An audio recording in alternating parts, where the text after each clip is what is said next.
अस्सलाम वालेकुम व्यूअर्स, अपना पाकिस्तान के साथ मैं हूँ माविश निसार और आज हम मौजूद हैं एक यूनिवर्सिटी में।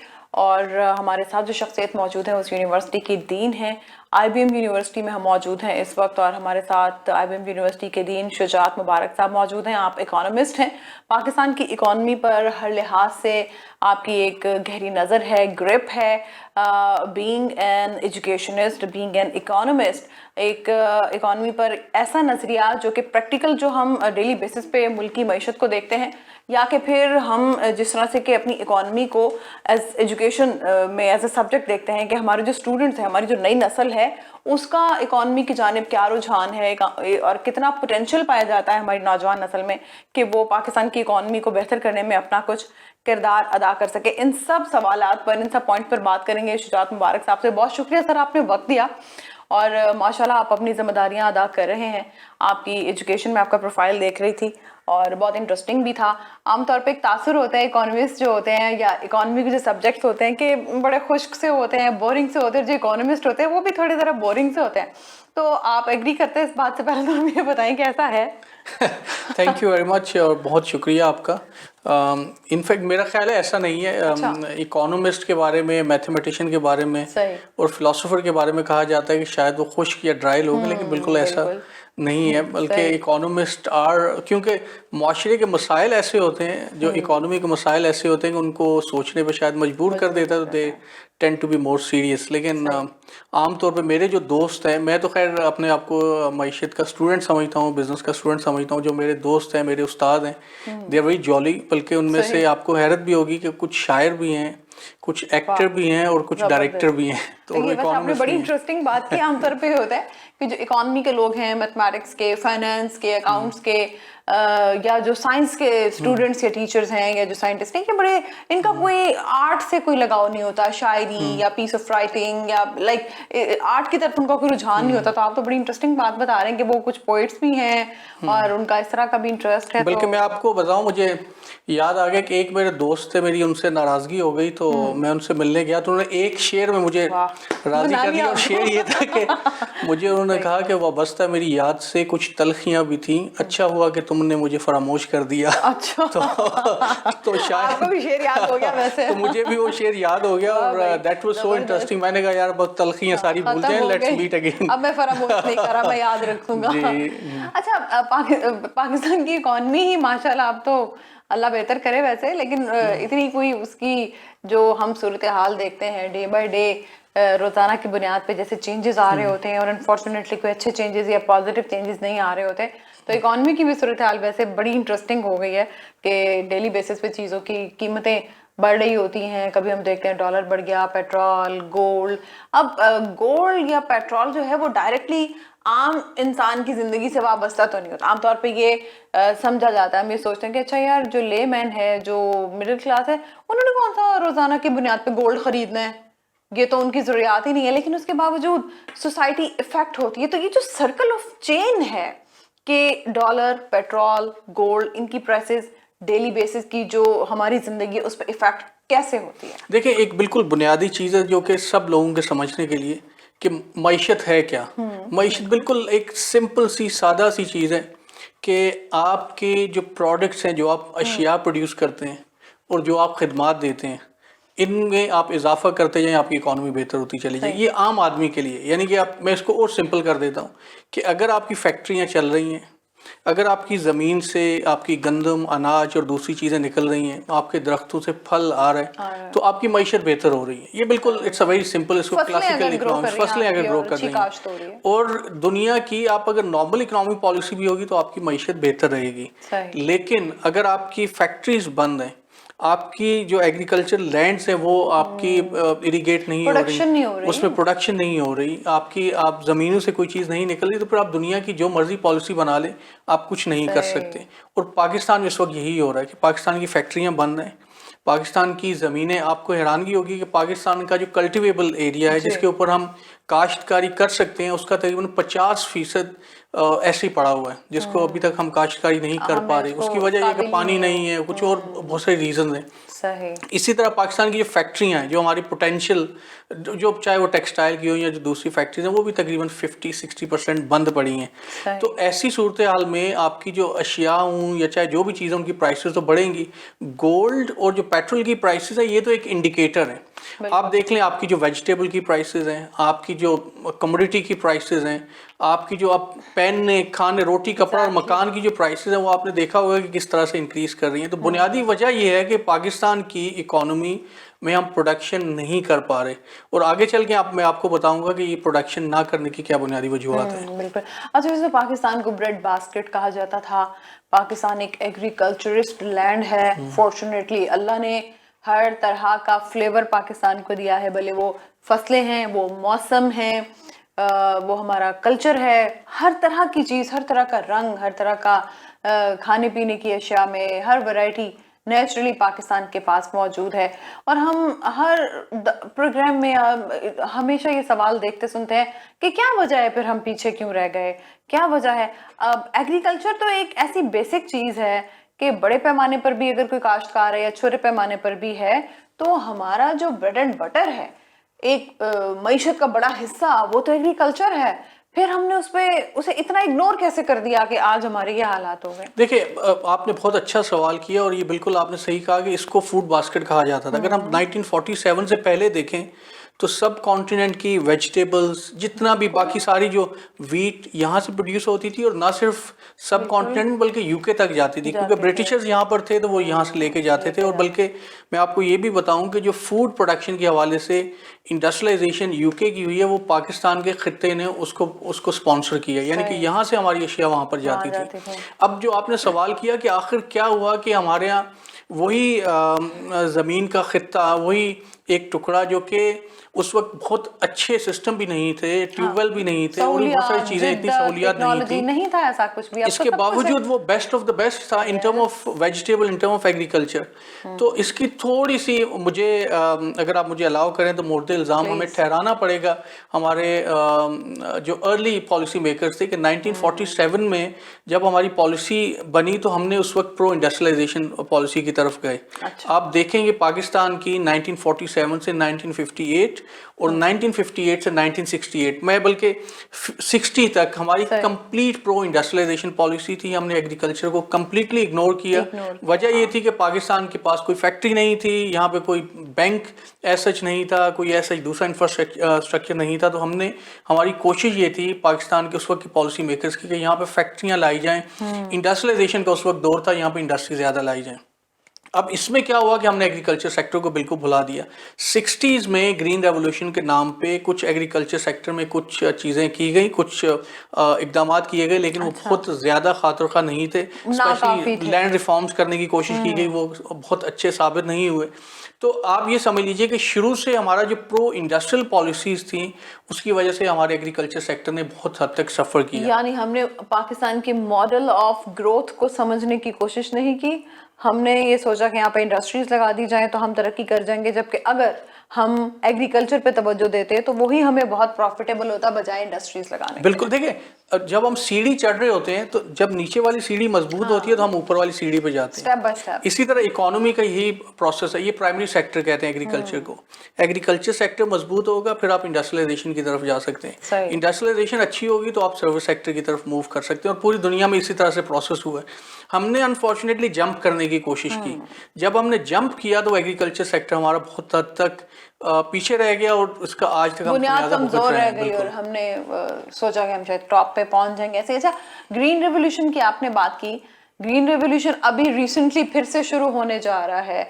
अगर आपने इस पे थोड़ा रिसर्च किया है या आप इसकी डिटेल से वाकिफ हैं, तो क्या अब जिस तरह से ग्रीन रेवोल्यूशन हम शुरू करने जा रहे हैं वो फ्रूटफुल होगा? उसकी तैयारी हम ठीक से कर रहे हैं? देखिए, ग्रीन रेवोल्यूशन एक प्रोजेक्ट था जो 60s में गवर्नमेंट ने इनिशिएट किया था। अब शायद उसी प्रोजेक्ट, आप ये समझ लीजिए कि it's a part 2 of the project in term. अच्छा, उसके हमें सबसे पहले ये देखना है कि वो हमारा ग्रीन रेवोल्यूशन जो 60s में की हुकूमत थी, उसने जिसको इनिशिएट किया, वो क्यों सक्सेसफुल नहीं हुआ। उसकी 2-3 बुनियादी वजूहत थी। उसके पॉजिटिव चीज़ें आई, उसके डिविडेंड्स अच्छे भी मिले, लेकिन बाय एंड लार्ज आप देखें तो उसके बहुत सारे जो चीज़ें थी वो इफेक्टिव नहीं थी। सबसे बड़ी वजह थी लैंड रिफॉर्म की। ग्रीन रेवोल्यूशन का एक इंटेग्रल पार्ट ये था कि लैंड रिफॉर्म्स किए जाएंगे। वो लैंड जो कि वो लैंडलॉर्ड जिनके पास थाउजेंड्स मिलियंस ऑफ एकड़ लैंड है, उनको लेके आप रीडिस्ट्रीब्यूट करेंगे, जो लोग उस लैंड को ऑपरेट कर, जो उस लैंड को कल्टीवेट करते हैं। मेरा ख्याल ये है कि अभी इस ग्रीन रेवोल्यूशन में लैंड रिफॉर्म नाम की अभी तक तो मुझे नहीं पता, लेकिन मेरा नहीं ख्याल कि कोई लैंड रिफॉर्म के एस्पेक्ट के हवाले से कोई शिफ्ट इसमें रखी गई होगी। वजह यह है कि अब डायनामिक्स डिफरेंट हो गए हैं। शायद जो लैंडलॉर्ड्स हैं वो और ज़्यादा पावरफुल हो गए, उसके ऊपर हाथ डालना बड़ा मुश्किल हो गया, एक बात। सेकेंडली, उस वक्त टेक्नोलॉजी को, ट्यूबवेल और जो दूसरी इस तरह की जो टेक्नोलॉजिकल इंटरवेंशन थी की गई इरिगेशन को बढ़ाने के लिए, लेकिन जो हमारा इंपॉर्टेंट, जो आप समझ लीजिए कि हमारा मेन स्टे था, हमारा नहरी निज़ाम, उसको मजबूत बनाने की कोई कोशिश नहीं की गई थी। उसका नतीजा क्या निकला कि 70s और 80s में वही नहरी निज़ाम जिसको दुनिया का बेहतरीन सिस्टम कहा जाता था, उसने वाटर लॉगिंग और उसकी वजह से हमें सेम और थोर जिसको कहते हैं, उसके मसाइल हमें आना शुरू हो गए। अच्छा, sorry to cut you, irrigation की बात करें, महकमा इरिगेशन में जब हम देखते हैं नौकरियां निकलती हैं, वैकेंसीज निकलती हैं, लोग गिर रहे हुए होते हैं कि यार मुझे इसमें जॉब मिल जाए, और हम देखते हैं कि जिस जिसको फिर जॉब मिल जाती है उसके हालात ऐसे बदल जाते हैं चुटकियां बजाते हुए। तो एज डिपार्टमेंट तो इरिगेशन बड़ा वो बेनिफिशियल है, लेकिन ऑन द अदर हैंड देखें हमारी जमीनों को तो उसका कोई फायदा नहीं हुआ, जमीनें तो सेम और थोर का शिकार हो गई।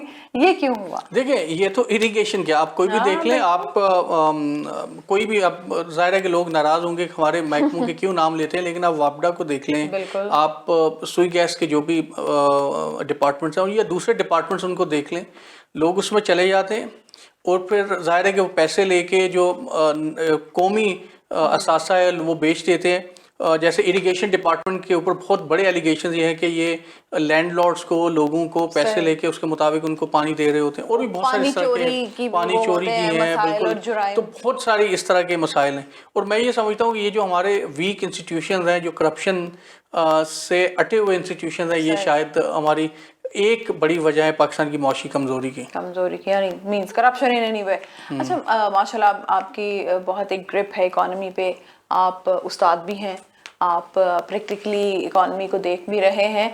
हमारी जो यंग जनरेशन है, इसमें आप कितना पोटेंशियल देखते हैं कि बच्चे इकोनॉमी से रिलेटेड सब्जेक्ट्स की डिग्रीज ले रहे हैं, तो क्या वो वाकई बस आप डिग्रीज की हद तक डिग्रीज ले रहे हैं, या कि वाकई उनमें ये सूझबूझ, ये समझबूझ है कि कल को इकोनॉमी को बेहतर करने में वो प्रैक्टिकली क्या रोल प्ले कर सकते हैं? अच्छा, उस्ताद की आपने बात की, तो अभी मेरे पास एक वो बुक आई थी, मेरे दोस्त ही हैं उनकी, उन्होंने कहा कि इसको थोड़ा सा तबसरा कर लें, जो शायरी की बुक है, तो मैं इससे रिलेट कर रहा हूँ कि उसने लिखा है उस्ताद के बारे में कि इल्म की प्यास बुझाते हुए मर जाते हैं, उस्ताद पढ़ाते हुए मर जाते हैं। तो उस्तादों बेचारों को तो पढ़ाने से फुर्सत नहीं है, वो पढ़ाते रहते हैं, लेकिन मुझे थोड़ा सा शिकवा है या गिला है अपने नौजवानों से, वो जो टीन एजर्स हैं, जो हमारे यहाँ पे आते हैं, कि उनकी वो सीरियसनेस इन टर्म ऑफ हैं लोग, लेकिन जो बाय एंड लार्ज में बात कर रहा हूँ कि जो सीरियसनेस है इल्म हासिल करने में उतनी नहीं रही। शायद वो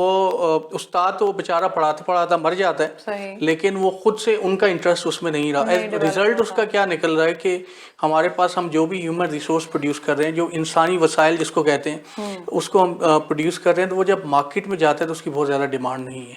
हम ये कहते हैं कि पाकिस्तानी, बहुत सारे मिलियंस ऑफ पाकिस्तानी बाहर चले गए। पहली बात तो ये कि वो best of the best brain थे जो बाहर चले गए, लेकिन अगर आप वहाँ पे भी जाके देखें तो पाकिस्तानियों की, ज़्यादातर पाकिस्तानी जो हैं वो बहुत एवरेज लेवल की जॉब्स कर रहे हैं। पाकिस्तानी बहुत अच्छी जॉब्स भी कर रहे हैं, डॉक्टर्स हैं, इंजीनियर्स हैं, साइंटिस्ट हैं, लेकिन उनकी परसेंटेज बहुत कम है। तो इसकी वजह क्या है? वजह हमारे ये जो नौजवान हैं, शायद इन नौजवानों के इल्म हासिल करने के रवैये थोड़ा सा उनको दुरुस्त करने की ज़रूरत है, और शायद उससे भी ज़्यादा मैं पेरेंट्स को उसमें थोड़ा सा ब्लेम करूँगा कि हमने शायद एज अ पेरेंट्स अपने बच्चों को उस तरह से ट्रेन नहीं किया कि वो इसको तालीम को भी एक इम्पोर्टेंस दे, और शायद तालीम के साथ साथ तरबियत वाला element by and large grossly वो मिसिंग मुझे नज़र आता है कि हमारे पास, बिल्कुल। मैंने ऐसे लोग भी देखे हैं जो कि पीएचडी उन्होंने किया हुआ या एमफिल किया हो, लेकिन जब तरबियत की बात आती है, ऑनेस्टी, इंटेग्रिटी, सच बिल्कुल। बोलने की बात आती है, तो आपको वही बड़े पढ़े लिखे लोग जो हैं वो छोटे छोटे बोने छोटे लगते हैं। द रीज़न इज़ कि बिल्कुल हमारे यहाँ तालीम के साथ तरबियत का फुकदान है। फुकदान है। अच्छा, इकॉनमी डॉक्टर साहब एक ऐसी चीज़ है कि आप इसमें खुद से, जैसे हम कहते हैं कि यार आप assumptions या कोई क्या कहना चाहिए, साइंस फिक्शन टाइप की चीज़ें नहीं, इट्स समथिंग वेरी प्रैक्टिकल कि बच्चे जो हमारे आजकल बच्चों की हम बात कर रहे हैं, उनके रवैये शायद कुछ ऐसे हो गए हैं कि इम्पेशंस हैं। शायद वो ये समझते हैं कि यार आज मैंने डिग्री ले ली तो बस कल से मैं एक A+ कैटेगरी की सैलरी जो है वो मेरी वो जॉब लग जानी चाहिए। ये चीज़ हो रही है बच्चों में, तो वो मेरा ख्याल है कि बेसिक्स पे फिर गौर ही नहीं करते, वो तवज्जो ही नहीं देते। देखिए, अब ये सैलरी की आपने बात की, तो इसका मतलब ये हमारे यहाँ जो एजुकेशन है 99% हमारा फोकस होता है, हम तालीम इसलिए हासिल कर रहे हैं क्योंकि हमें जॉब लेनी है। हाँ बिल्कुल, हालांकि तालीम के पैसे कमाने हाँ, पैसे कमाने और बस पैसे ठीक है, तो कमाने पैसे तो बहुत सारे जरियों से कमाए जा ज़राए से सकते हैं, और कमाए यही जा वजह है कि हमारे यहाँ इनरोलमेंट्स कम हो रही हैं। ओवरऑल अगर आप पाकिस्तान में देखें, नौजवानों का तालीम की तरफ रुझान वो नहीं रहा। वो कहते हैं राइट, पैसा, मैं तो 4 साल की डिग्री लेके क्या करूंगा, मैं तो वैसे ही ऑनलाइन उससे ऑनलाइन पैसे कमा, सोशल टिकटॉक मीडिया से, से, इधर से टिकटॉक से मैं फलां पैसे से, कमा ये लेता वो हूँ। ये वीडियो लेकिन बना दूंगा। तालीम का मकसद सिर्फ पैसे कमाना नहीं है। अब अगर मैं बीबीए के आपको सब्जेक्ट की फॉर एग्जांपल कंपोजिशन बताऊं, तो उसमें 50% सब्जेक्ट ऐसे हैं जो कि उसको एक अच्छा इंसान बनाते हैं, एक शख्स को, या एक लड़का है या लड़की है, उसको ये बताते हैं कि आप माशरे का एक अच्छा शहरी कैसे बन कैसे सकते हैं। बन सकते हैं, आप उसको फिलॉसफी पढ़ाई जाती है, लॉजिक पढ़ाया जाता है, हिस्ट्री पढ़ाई जाती है, बिल्कुल, और बहुत सारी ऐसी चीज़ें पढ़ाई जाती हैं जो पर्सनल ग्रूमिंग का कोड तरीक़ेकार ऑफ बताई कंडक्ट जाती है। है, कोई एग्जैक्टली ज़ाब्ता अखलाक, तो इस तरह वो की जो चीज़ें। 50, आप अगर तालीम हासिल नहीं कर रहे तो वो जो 50% हिस्सा है जो कि आपकी पर्सनल ग्रूमिंग का, वो तो मिस हो गया। मिस हो तो गया। इसलिए हमारे यहाँ ये शायद तालीम को थोड़ा सा मिस परसीव किया जाता है, और again blame, partly blame goes to the parents and also to the teachers, कि हम लोग बच्चों को उस तरह से ग्रूम नहीं कर पाते, या उनके माइंड में ये चीज़ नहीं अच्छा, डालते कि एक भाई और ये तालीम और तरबियत दोनों इक्वल इम्पॉर्टेंट है। इक्वली इम्पॉर्टेंट हैं, ठीक है। अच्छा, दो चीज़ें और मेरा ख्याल है कि ये एक दूसरे से जुड़ी हुई हैं, तालीम के मायार और उसकी कीमत। वैसे तो शायद इल्म की कोई कीमत नहीं हो सकती, लेकिन शायद ये बात भी अब पुरानी हो चुकी है। हम देखते हैं फीसें हर जगह, हर इदारे में, भले वो कोई वेल नोन इंस्टीट्यूशन है या नहीं, लेकिन फीसें उसकी एक दूसरे से वो कम्पीट ही कर रही होती हैं। हम बड़े बड़े स्कूल्स में बच्चों को भेजते हैं, भारी फीसें पे करते हैं। क्या हम सिर्फ इस बात पे खुश हो जाते हैं कि हमारे बच्चे बहुत अच्छी अंग्रेजी बोल रहे हैं? ऑन द अदर हैंड आप देखें, वो बच्चे एथिकली बिल्कुल खोखले होते हैं, देखिए, बिल्कुल यहाँ काबिलियत भी नहीं होती उनकी, राइटिंग्स आप देखें कोई काबिलियत ही नहीं होती। अफसोस होता है देख के कि यार ये लाखों रुपया खर्च करके हमें ये आउटकम मिला। तो इसका मतलब ये कि स्टेट, पार्टली ये स्टेट, मैं तो समझता हूँ इंटायरली फेल हो गई आपकी अच्छी तालीम देने में, जिसकी वजह से लोग प्राइवेट स्कूल्स की तरफ जाते हैं। ठीक है, और मैं यहाँ पे एक चीज़ मैं क्लैरिफाई कर दूं कि अगर आप प्राइवेट यूनिवर्सिटीज़ की तरफ जाएं, मैं ज़्यादातर यूनिवर्सिटीज़ की बात कर रहा हूँ, तो वहाँ पे उनकी जो फीस है, यूनिवर्सिटीज़ की फ़ीस स्कूल से भी कम है। मतलब इतने स्कूल जो आपके प्राइवेट स्कूल्स हैं उतनी फीस चार्ज कर रहे हैं। ठीक है, अब मैं किसी स्कूल का किसी का भी नाम नहीं लेता, लेकिन आप देख लें कि एक महीना बच्चे को फीस ना उसको ना उसकी फीस अदा करें, तो अगले दिन वो आप उसको खड़ा बाहर कर देंगे कि भाई अपना बच्चा आप ले जाएं। तो स्कूल्स को कोई, और जो आपकी प्राइवेट स्कूल्स की एसोसिएशन हैं या जो आपकी गवर्नमेंट की रेगुलेटरी बॉडीज़ हैं जो स्कूल को रेगुलेट करने वाली हैं, वो तो कहीं पे कभी भी आपको मीडिया में नज़र नहीं आएगी, या कहीं पे भी नज़र नहीं आती। हायर एजुकेशन कमीशन एक बहुत ही फ़ाल इदारा है, उसको प्रॉपरली रेगुलेट करता है, सारी चीज़ों की उस नज़र होती है। लेकिन जो हमारी जो बेसिक एजुकेशन है, अर्ली एजुकेशन, अनफॉर्चुनेटली उसको रेगुलेट करने वाला कोई इदारा नहीं है। उसका नतीजा क्या निकल रहा है कि हर गली मोहल्ले में एक स्कूल, उस स्कूल का अपना सिलेबस, जो कि उस स्कूल की अपनी शॉप से या जिसके साथ उसका कुछ कोलैबोरेशन है उससे आप परचेज करेंगे, सिलेबस भी वहीं से परचेज होगा, और उसके बाद वो पता नहीं क्या क्या मुख्तलिफ किस्म की एक्टिविटीज़ में आप हर महीने कुछ ना कुछ आप उस स्कूल को पे कर रहे हो, और at the end of the day वही बात कि ना बच्चा अच्छा लिख रहा है ना बच्चा अच्छा पढ़ रहा है, और सिर्फ वो बदतमीजी के अलावा वो सलाम दुआ के काबिल भी नहीं रह जाते, उन्हें कोई बड़ों के मैनर्स, उठने बैठने के कुछ भी नहीं। अनफॉर्चुनेटली ये इतना एक डिसअपॉइंटिंग और एक अजीब सी सिचुएशन में हम लोग फंस गए हैं कि कहने को इतने बड़े बड़े इदारे, इतनी भारी उनकी फीसें, और बच्चे पढ़ भी रहे हैं, ग्रेड्स भी ले रहे हैं, नहीं कि उनके ग्रेड्स नहीं आ रहे, लेकिन ऑन द अदर हैंड उनके जो हम कंडक्ट देखते हैं वो बिल्कुल उसके ऑपोजिट होता है। अच्छा, देखें स्टूडेंट्स को जैसे हम कुछ उनकी ट्रेनिंग के लिए या जिस सब्जेक्ट में भी वो आगे जा रहे हैं उसमें उनकी कुछ ग्रिप के लिए उन्हें प्रैक्टिकली ऑन ग्राउंड चीज़ें कैसे हो रही हैं हम ये सिखाते हैं इंटर्नशिप्स की शक्ल में। ये वो इकोनॉमी से रिलेटेड जितने सब्जेक्ट्स हैं उसमें बच्चों की कैसे ट्रेनिंग की जाती है कि कल को उनका ये विजन क्लियर हो और वो एक प्रैक्टिकली यूजफुल रोल प्ले कर सकें अपने मुल्क की, पाकिस्तान की इकोनॉमी को बेहतर करने के लिए। देखिए, जो बिजनेस के और जो इकोनॉमिक्स के हमारे जो भी स्टूडेंट्स हैं, प्राइमरीली हमारे पास जो डिग्रीज हैं वो बिजनेस की भी हैं, ना सिर्फ हमारे यहाँ बल्कि सारी जो हमारी यूनिवर्सिटी है उसमें बिजनेस की भी हैं, इकोनॉमिक्स की भी हैं।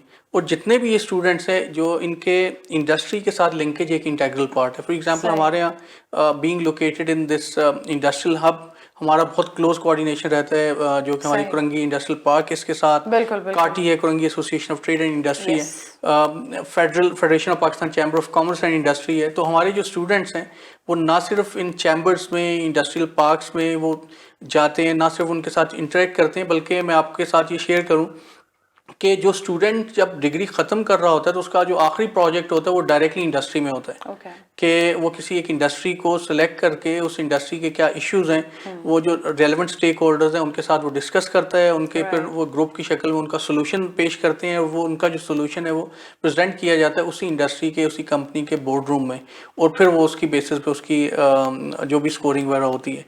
तो दिस इज़ द वे कोशिश हमारी ये होती है कि इंडस्ट्री के साथ एक क्लोज लिंकेज रखें, क्योंकि at the end of the day हमारे पास जो ह्यूमन रिसोर्स हम प्रोड्यूस कर रहे हैं वो इंडस्ट्री के लिए, उसकी जो डिमांड है वो इंडस्ट्री है, या चाहे वो मार्केटिंग का है, चाहे वो फाइनेंस का है, चाहे वो इकोनॉमिक्स का हो, सप्लाई चेन का हो, जब तक उसकी डिमांड इंडस्ट्री में नहीं होगी उसका कोई फायदा नहीं है। तो हमारे एक अप्रोच, लेकिन साथ में मैं आपको ये भी शेयर करता चलूं कि जो कैरेक्टर बिल्डिंग है that is also integral part of whatever the degree program is. इसीलिए अगर आप कॉम्पोजिशन देखें तो मैंने जैसे पहले अर्ज किया कि उसके अंदर फिलॉसफी, लॉजिक, हिस्ट्री से लेके इस्लामिक स्टडीज और बहुत सारी जो 360 डिग्री ऐसे शामिल होती हैं चीज़ें जो कि बच्चे की पर्सनैलिटी को ग्रूम करते हैं। अच्छा, लास्ट क्वेश्चन मेरा आपसे कि जिस तरह से पाकिस्तान में डॉलर की प्राइस मैं कहूँगी कि फ्लक्चुएट हुई, बढ़ी, फिर लग रहा था कि कंट्रोल ही नहीं होगा, अब थोड़ा पीछे आई हैं, और इसके साथ साथ एक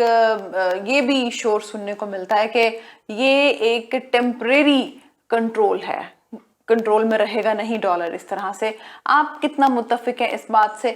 और दूसरा ये कि रुपए को स्ट्रेंथन करने के लिए, यानी पाकिस्तानी करेंसी को स्ट्रेंथन करने के लिए क्या कोई चांस बाकी है हमारी मईशत के पास, हमारे मईशतदानों के पास, कि हम अपनी करेंसी को कुछ संभाल सकें? देखिए, जो पहली बात आपने की तो मैंने मुसलसल अगर जो मेरे दूसरे टीवी प्रोग्राम्स है उसमें भी देखे, मैंने पहले कहा था कि जो पाकिस्तान की इंपोर्ट एक्सपोर्ट की जो कॉम्पोजिशन है और जो हमारी इकोनॉमिक ट्रेजेक्ट्री है, जिस डायरेक्शन में हम जा रहे हैं, तो ये 300 अब नेचुरल हमारी रुपए की कीमत बन गई है। मतलब आप इसको आर्टिफिशियली नीचे ले आए, सेंटिमेंट्स की वजह से कुछ नीचे आया, लेकिन इवेंचुअली इसको 300 पे जाना ही जाना है। और अगर हमारी अब आउटपुट नहीं बढ़ी, जैसे प्रोग्राम के शुरू में मैंने कहा कि आपकी प्रोडक्शन बढ़नी चाहिए, क्योंकि प्रोडक्शन बढ़ेगी, कोई चीज़ आप एक्सपोर्ट करेंगे, वहां से आपको कुछ आपके रुपए की डिमांड होगी, फिर ही आपकी करेंसी बेहतर हो सकती है।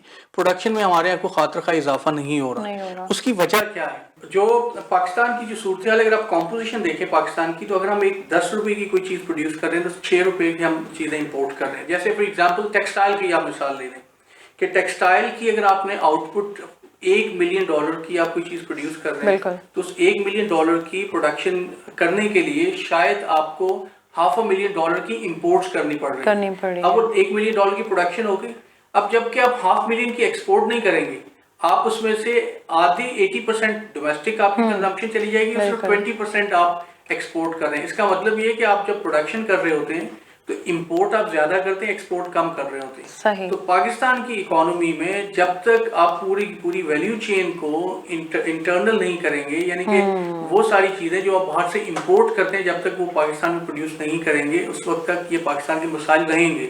और इसका हल वही है जो आपने प्रोग्राम के शुरू में कहा था कि हमें अपनी एसेंशियल बेसिक सेक्टर पे फोकस करना होगा। आप अपने प्राइमरी सेक्टर पे, एग्रीकल्चर सेक्टर पे फोकस करें, वो इनपुट प्रोवाइड करेगा इंडस्ट्री को, आपका इंडस्ट्री स्ट्रेंथन होगी, जब इंडस्ट्री स्ट्रेंथन होगी फिर आप मूव कर सकते हैं वैल्यू एडेड प्रोडक्ट्स की तरफ। तो ये पाकिस्तान अगर ट्रेजेक्ट्री अडॉप्ट करेगा तो फिर आप पाकिस्तान के मसाइल हल होंगे। मौजूदा जो चीज़ें हैं, मेक शिफ्ट अरेंजमेंट्स हैं, गवर्नमेंट कोशिश कर रही है उन चीज़ों को ओवरकम करने की, लेकिन मुझे नहीं लगता कि ये जो भी स्टेप्स लिए जा रहे हैं ये खुद ज़्यादा इफेक्टिव होंगे लॉन्ग इफेक्टिव टर्म। होंगे।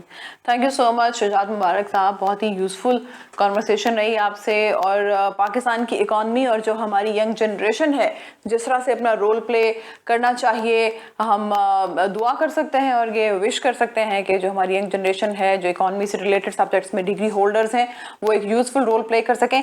नेक्स्ट टाइम किसी और शख्सियत के साथ किसी नई जगह पर आपसे मुलाकात होगी, तब तक अपना ख्याल रखिएगा। खुदा हाफिज़।